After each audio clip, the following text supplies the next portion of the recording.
Olá, eu sou o Felipe, eu sou médico de família, sou teleconsultor aqui do Telesaúde Goiás.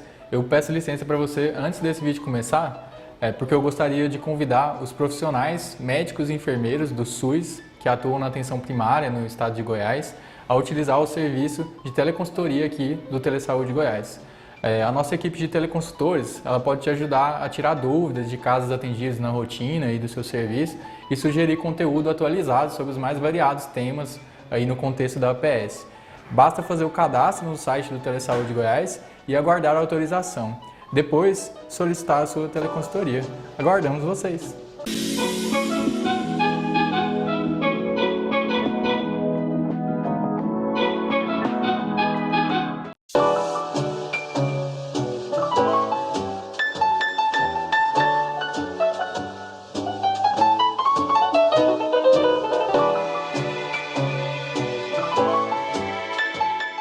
Olá, pessoal.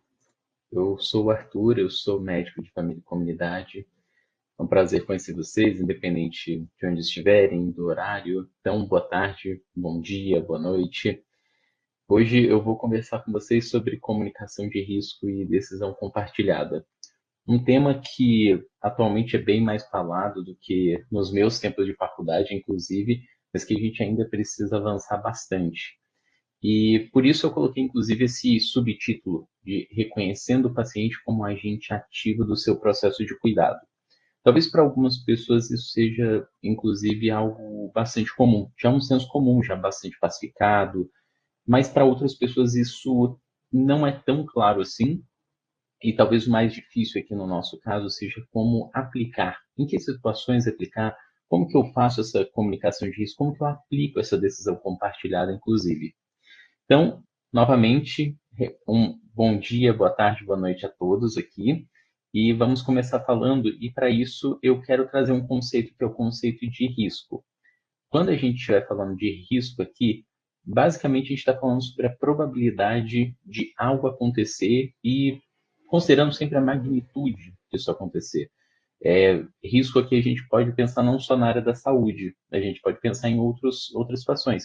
Se eu, por exemplo, utilizo cinto de segurança quando eu estou dirigindo meu carro, eu sei que o risco de eu me machucar, de ter lesões sérias, caso aconteça um acidente, ele é um risco menor do que se eu não estiver utilizando o cinto de segurança. Ele não é zerado, mas ele é menor. Então, quando a gente pensa nessa comunicação, no nosso caso na área da saúde, a gente está pensando muitas vezes em eventos, desfechos clínicos negativos, que aqui a gente pode usar vários desfechos, assim, a gente pode pensar em piora de qualidade de risco, em descompensação de um quadro de saúde mental, em um risco de a pessoa ser hospitalizada, a gente pode pensar em morte, a gente pode pensar em disfuncionalidade, em metástase. Tudo isso aqui, então, a gente está pensando como que eu comunico para uma pessoa que eu estou atendendo, que eu estou cuidando, sobre os potenciais riscos que uma condição de saúde pode gerar e como que eu comunico a forma como as nossas intervenções, os nossos tratamentos, eles podem reduzir este risco. E é diante disso que surge, inclusive, esse conceito de decisão compartilhada. Então, começando por aqui, né? Por que a gente vai falar sobre comunicação de risco? A decisão clínica, ela envolve incerteza, benefício, risco, valores pessoais, envolve incerteza porque quando eu estou falando sobre decisões clínicas, como eu disse agora há pouco, a gente não está falando sobre algo que na maioria das vezes vai zerar a possibilidade de a pessoa ter uma complicação, mas sobre reduzir esses problemas. Da mesma forma, tem pessoas que podem ter muitos efeitos colaterais, mesmo que seja uma minoria, que a gente veja lá que 0,1% pode ter um efeito colateral grave, pode ser que isso aconteça em alguém que a gente está atendendo, por mais cuidadoso que nós sejamos. A gente está falando sobre os benefícios, e benefício é algo que é sempre o que a gente pensa, né? Quando eu vou prescrever um antibiótico para alguém que tem uma sinusite bacteriana, eu espero que aquela pessoa tenha um benefício, mas nem todo mundo vai ter. Haverá algumas pessoas que não vão ter aquele benefício, no caso do antibiótico terapia, por conta de uma resistência bacteriana, por exemplo. A gente está falando sobre os riscos agora, que os riscos realmente como danos, e a gente está falando dos valores pessoais. Algumas pessoas, por questões pessoais, religiosas, familiares, podem, por exemplo, não querer fazer transfusão sanguínea. Outras pessoas já podem ter alguns valores em que, por exemplo, eu prefiro não utilizar antibiótico. E tudo isso vai entrar no nosso molde fatores que vão influenciar as nossas decisões clínicas. A comunicação clara de riscos aqui, né, de probabilidades, ela é fundamental para esse processo de uma autonomia informada de quem a gente está atendendo. E sem isso, esse paciente genérico que a gente está colocando aqui, não pode participar ativamente. E isso é um grande problema, porque as decisões elas podem gerar arrependimento, ansiedade, desconfiança. É muito melhor e é muito mais claro que uma pessoa, quando ela está bem informada, ela possa tomar uma decisão do que, mesmo que isso não necessariamente signifique que essa pessoa vai colher os benefícios disso, do que se ela não tiver essa informação muito clara. Eu me lembro de uma pessoa que eu atendi uma vez, que foi uma pessoa que fez uma cirurgia bariátrica, e essa pessoa teve, teoricamente, um grande benefício ali, que foi uma perda de peso muito considerável, que era o objetivo inicial dela. Mas ela mesma comentou comigo que ela teve tanto os efeitos colaterais e ela não tinha sido tão informada sobre os segmentos, os cuidados que a gente teria depois e até o risco de reganho de peso, que ela falou assim, olha, não é que eu me arrependa de ter tomado essa decisão, mas eu me arrependo de ter tomado essa decisão sem ter essa percepção toda do que significaria fazer essa cirurgia bariátrica para o resto da minha vida. Então, vejam só a importância de que a pessoa ela consiga participar ativamente através dessa autonomia informada. E é exatamente nesse contexto de comunicação de probabilidades, de incertezas, de benefícios, de danos, que a decisão compartilhada ela vai surgir com uma resposta ética. Então, quando a gente falar aqui de decisão compartilhada, a gente está pensando nisso, uma resposta ética para comunicações de risco.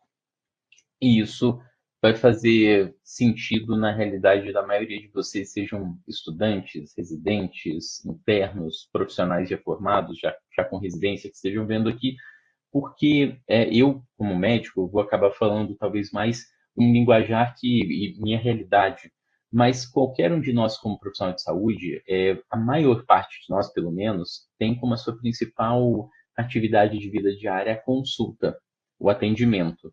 E essa consulta e atendimento demanda comunicação. Então, a comunicação de risco ela está permeada no nosso dia a dia. E é exatamente por isso que a gente precisa saber sobre decisão compartilhada. Bem, então entendi que a decisão compartilhada serve para isso, mas de onde que ela surgiu? Será que ela aparece do nada? Não, a gente sabe muito bem que as coisas elas não aparecem do nada, né? Tem todo um processo histórico que vai levar até o que a gente vive hoje e novos processos históricos vão acontecendo, já acontecem hoje, vão continuar acontecendo e haverá mudanças no futuro também. Então, a nossa evolução ela acontece desde um modelo bem conhecido por nós, um modelo bem paternalista. O próprio Hipócrates ele já tinha uma fala que era: o médico manda, o paciente obedece. Claro que na época do Hipócrates o conceito do que era médico, do que era paciente, era bem diferente do que é para a gente hoje. Mas ainda assim, a lógica que era de que então essa pessoa cuidada deveria colocar todas as suas fichas, né, depositar todas as suas fichas no cuidado que aquela pessoa, ou que o médico da época ele orientaria. Já no século XX, a gente começa a ter, especialmente pelo impulsionamento dos direitos humanos, no pós-Segunda Guerra, uma ênfase na autonomia desse paciente. Tanto que acontece ali nas décadas de 1970 até 1970 um processo muito curioso chamado de autonomia solitária, em que aqui o paciente decide como consumidor.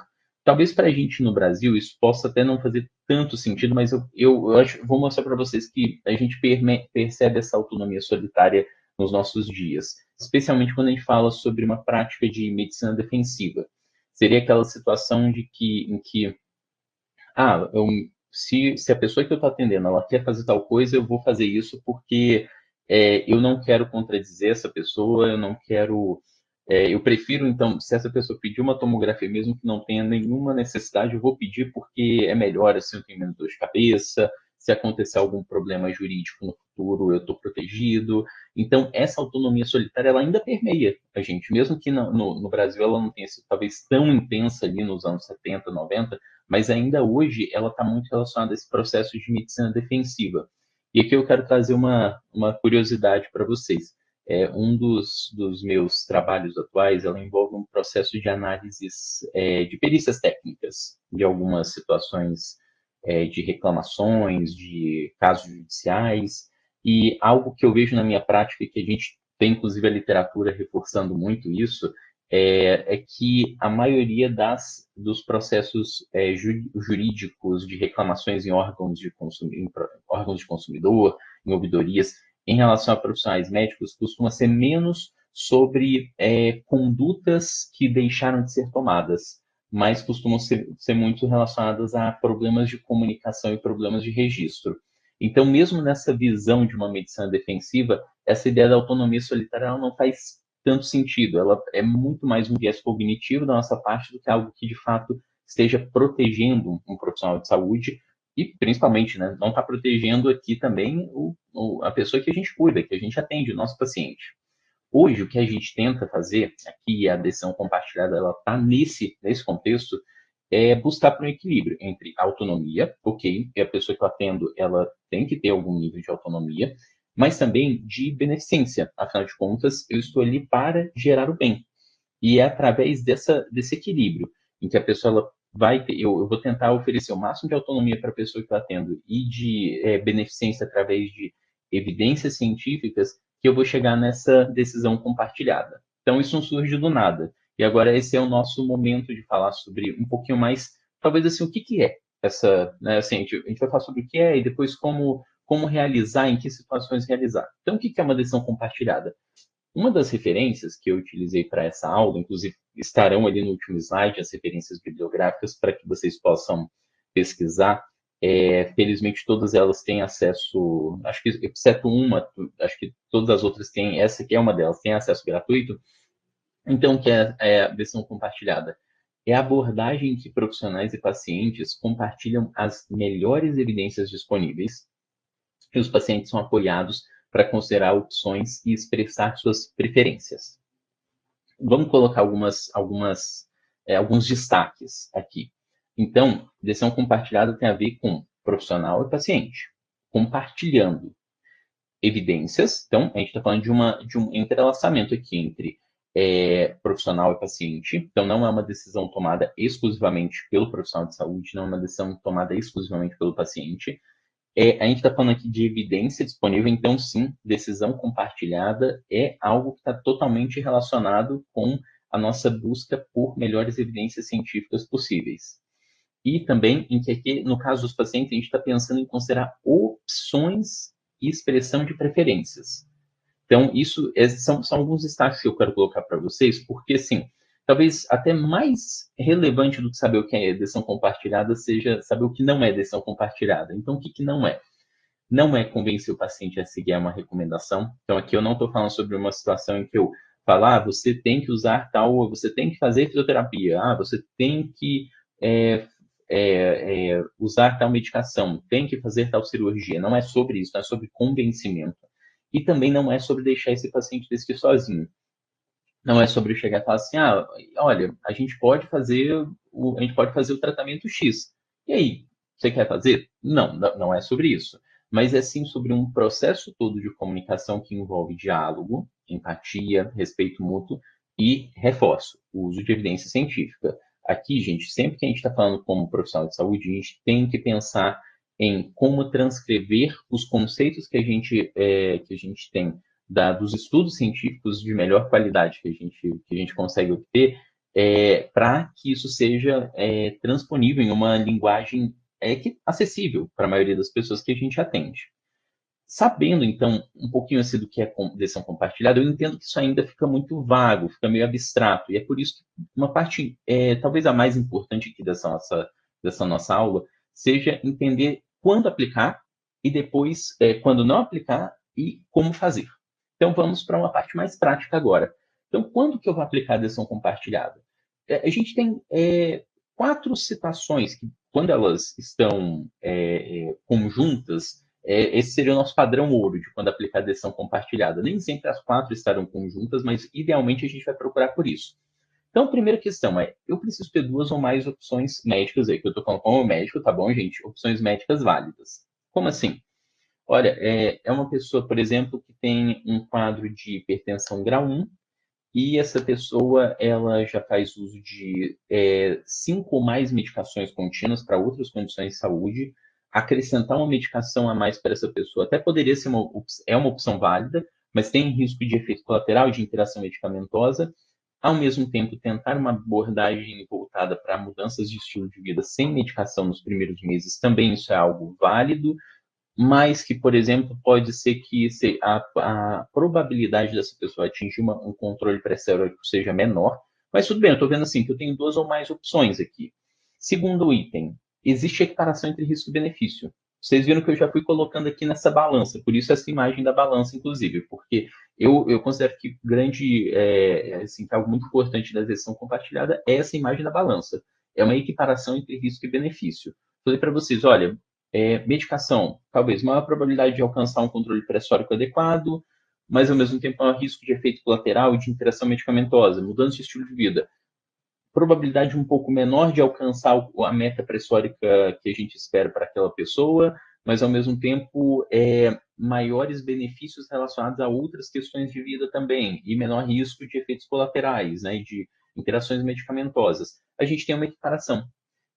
O terceiro item seria a decisão ser sensível às preferências desse paciente. Não vai fazer muito sentido eu falar sobre decisão compartilhada se essa pessoa já virar para mim e ela falar assim, olha, eu entendo, mas o que eu quero é não usar medicação, não quero uma medicação nova. Então, talvez esse não seja muito o processo de decisão compartilhada aqui.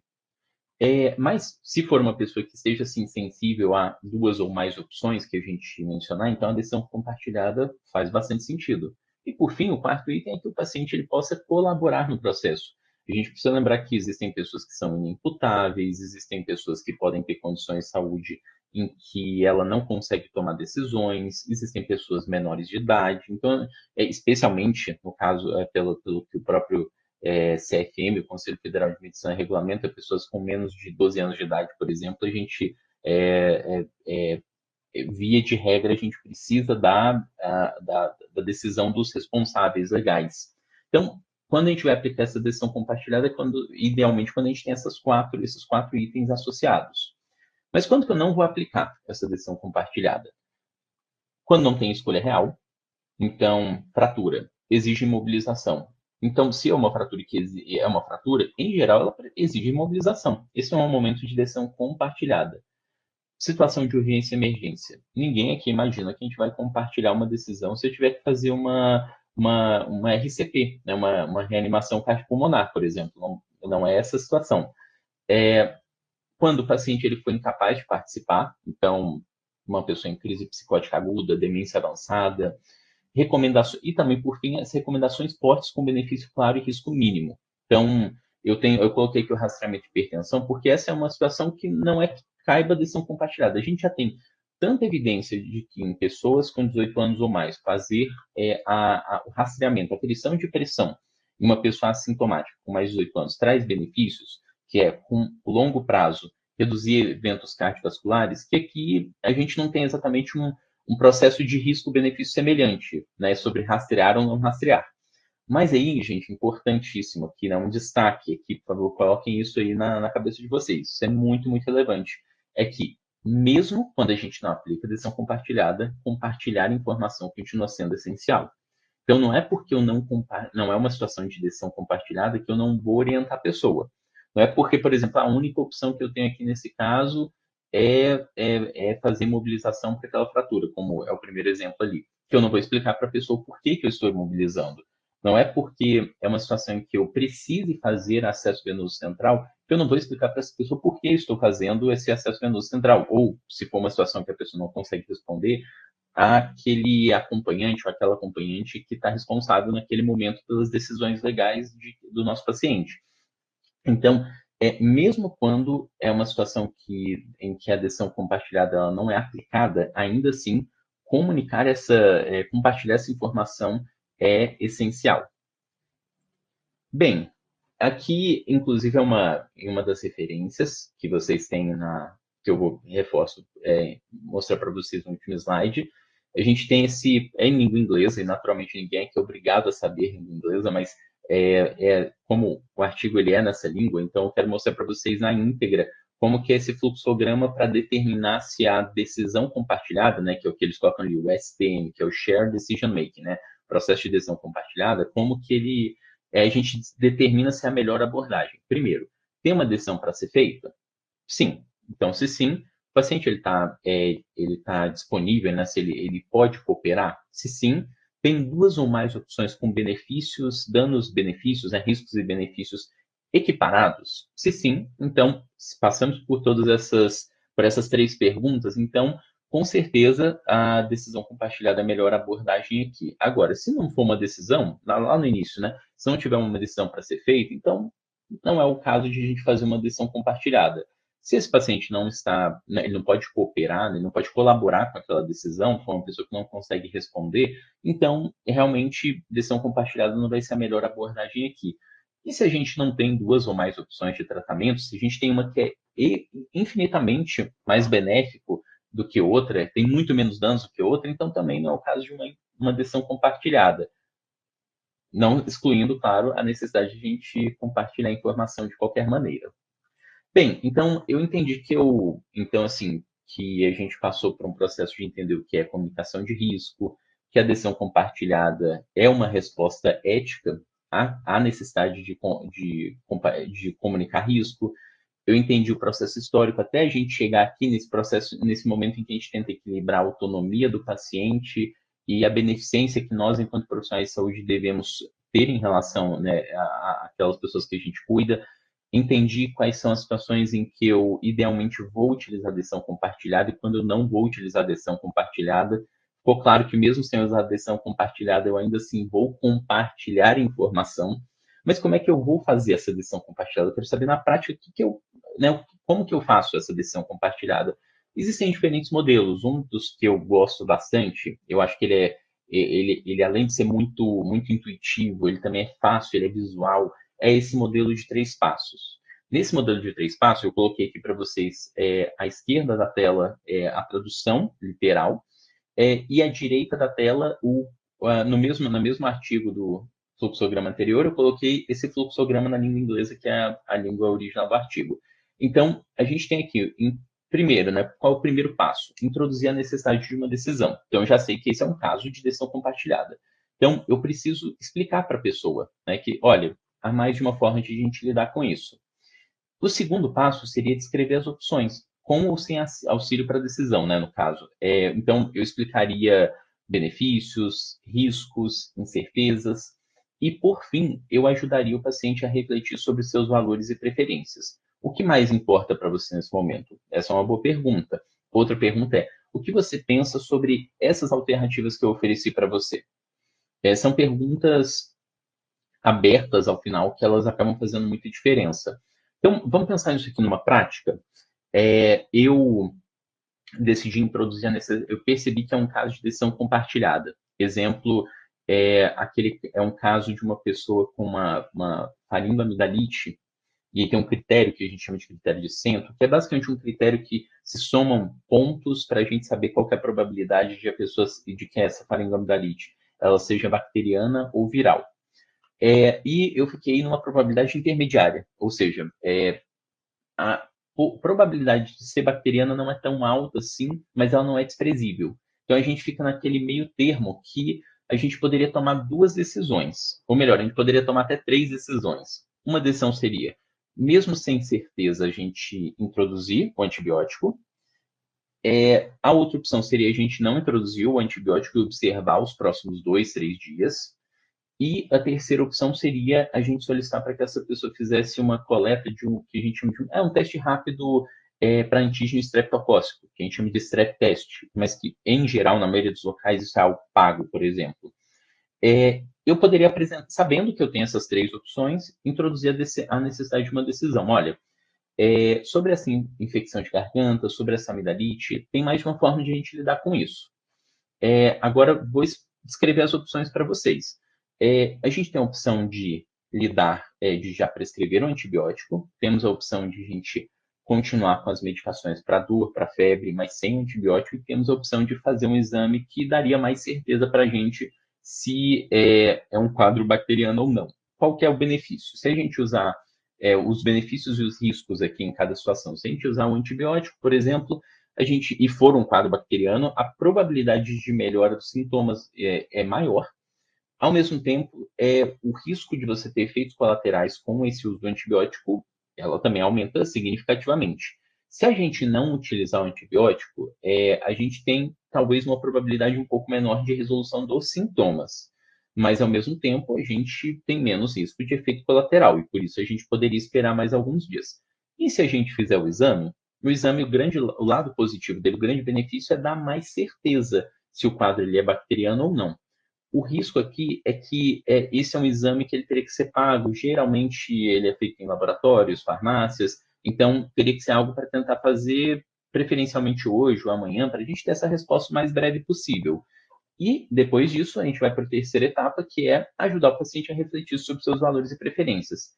Olha, diante do que eu falei, o que mais importa para você nesse momento? O que mais importa para mim nesse momento é resolver a dor, até porque eu vou viajar para outra cidade e vai ser uma cidade que eu vou visitar um parente e lá eu não conheço serviço de saúde. Então, eu prefiro, neste caso, mesmo entendendo que não é necessariamente um caso que eu preciso usar antibiótico, eu prefiro usar antibiótico, até porque você me falou sobre fazer esse teste, mas eu não conseguiria pagar. Então, enfim, esse é um processo de decisão compartilhada. Claro que aqui muito resumido e pegando talvez uma situação mais ideal, mas esse é um exemplo de uso do modelo de 3 passos para a decisão compartilhada.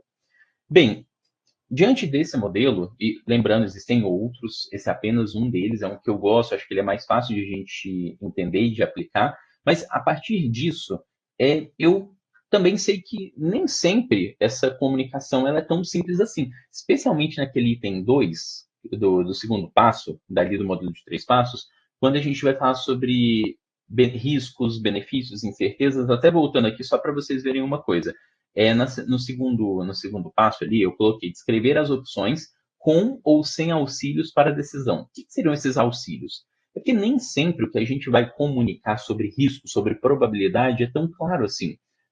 Muitas vezes não é claro para a gente, inclusive, enquanto profissional de saúde, como estudante da área da saúde. Imagina só, talvez, para alguém que não é da área da saúde.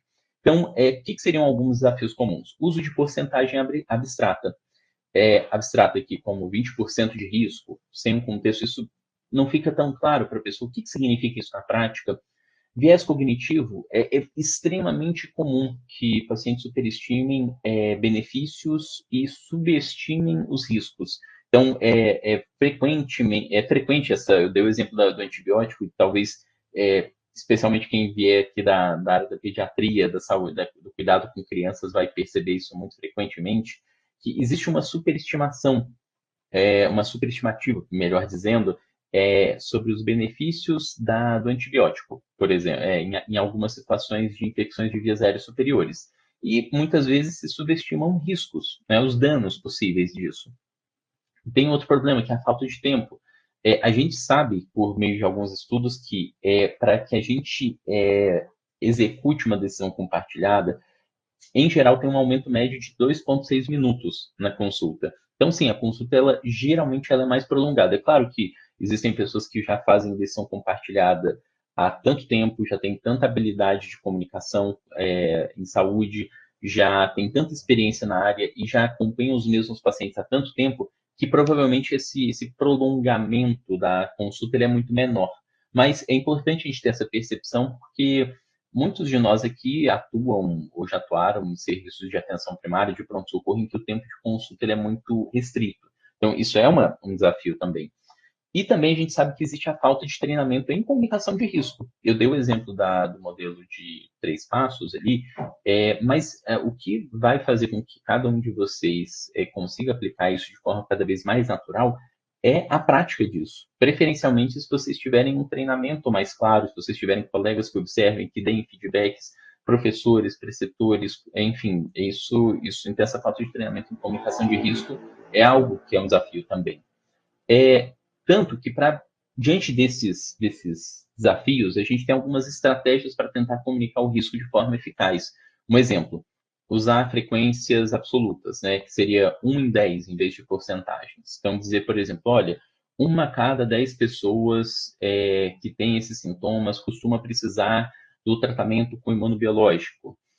Apresentar benefícios e riscos lado a lado, né? Então, a gente deixar claro que, olha, esse tratamento, quando eu estou ali falando sobre as opções, né? Esse tratamento tem tal benefício e tal risco. O outro tratamento tem tal benefício e tal risco. E não colocar uma série de benefícios de tratamentos diferentes, depois uma série de riscos de tratamentos diferentes, porque isso também pode ser um pouco mais difícil de compreender. A gente pode utilizar auxílios visuais, como gráficos, ícones. A gente tem algumas opções na área da saúde, eu vou até mostrar para vocês depois um artigo do JAMA, para ficar mais claro. É interessante evitar jargões e se adaptar à linguagem de cada pessoa que a gente atende. É, Às vezes a gente se sente meio preocupado em relação a será que eu não estou simplificando muito?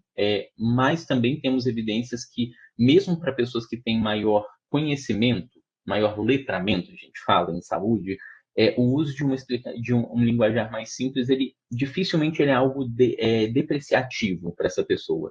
Mas o uso de jargões ele acaba sendo algo que mostra, assim, mostra com que a gente, como profissional de saúde, muitas vezes a gente também superestima a compreensão sobre o que a gente está falando. Então, vem aqui uma dica prática que eu acho que é bem interessante, que é pedir para talvez algum colega, algum familiar que não é da área da saúde, observar um pouco as explicações que você faz e oferecer um feedback para você mesmo. Afinal de contas, será que você utiliza muito jargão sem perceber? Será que eu acabo utilizando algumas expressões como tomar medicação por via oral, endovenoso, intramuscular, e eu acho que todo mundo entende isso, mas isso não necessariamente acontece. E também uma outra estratégia aqui é validar emoções, né?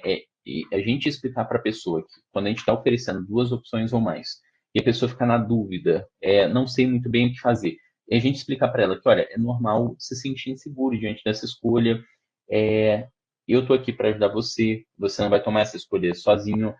Se eu não pensasse que tivesse mais de uma opção para que fosse bom para você, eu não ofertaria. É exatamente por perceber que você, o seu quadro, é um quadro que possibilita a tomada de mais do que uma decisão apenas, é que eu prefiro compartilhar isso com você. Então, validar essas emoções, deixar claro que a gente está ali ao lado para tirar dúvidas, para ajudar no processo de decisão, isso é também muito importante.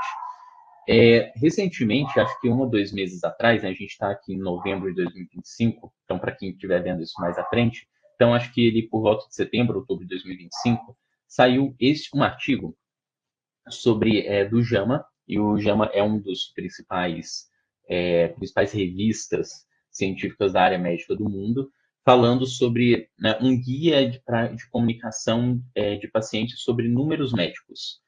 Já que a gente acaba vendo, quando a gente procura em estudos, a gente vê muito sobre redução de risco relativo, redução de risco absoluto, número necessário para tratar, número necessário para causar dano, número necessário para rastrear. Como que a gente pega esses números, talvez, para tentar torná-los mais palatáveis para quem eu estou atendendo, exatamente para que eu consiga ultrapassar mais essa barreira da compreensão e auxiliar de fato em uma comunicação. Eu consegui fazer uma comunicação de risco adequada, consegui tomar uma decisão compartilhada adequada também.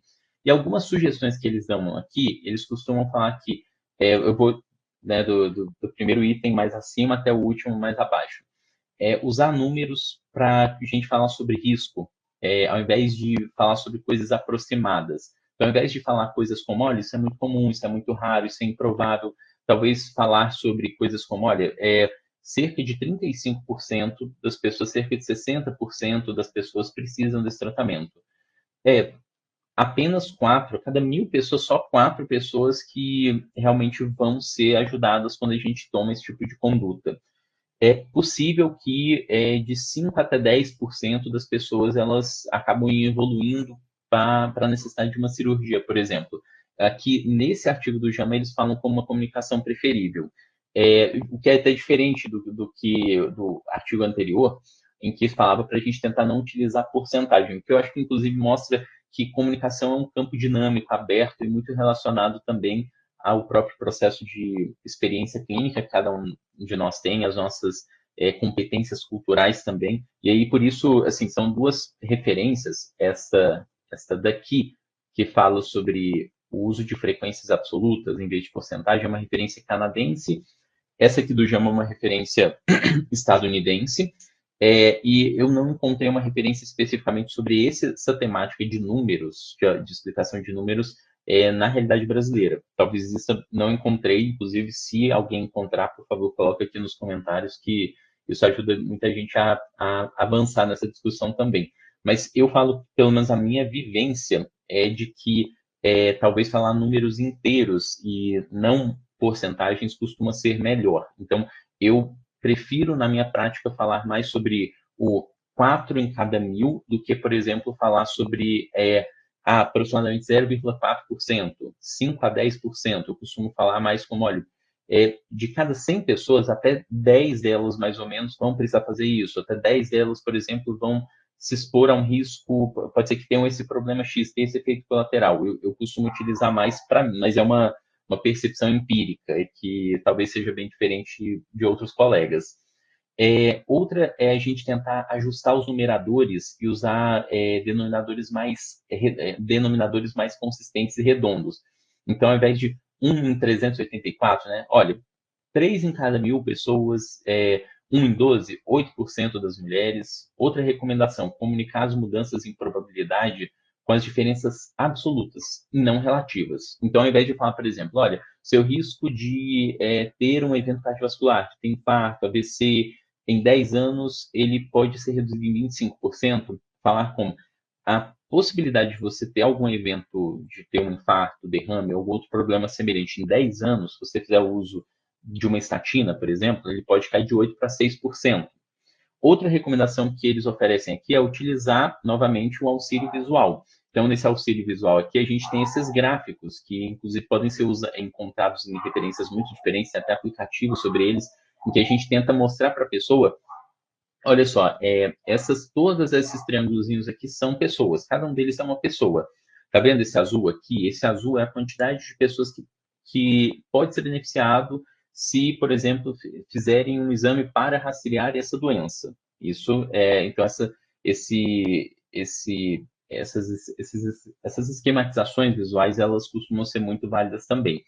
E, por fim, uma última sugestão que eles oferecem é o de providenciar uma informação interpretativa e contextual. Então, por exemplo, ao invés de a gente falar como, olha, a contagem de plaquetas foi de 75 mil, por exemplo, e o normal é de 150 até 400 mil, falar mais algo como, sua contagem de plaquetas, suas plaquetas vieram no número de 75 mil. O normal é de 150 a 400 mil.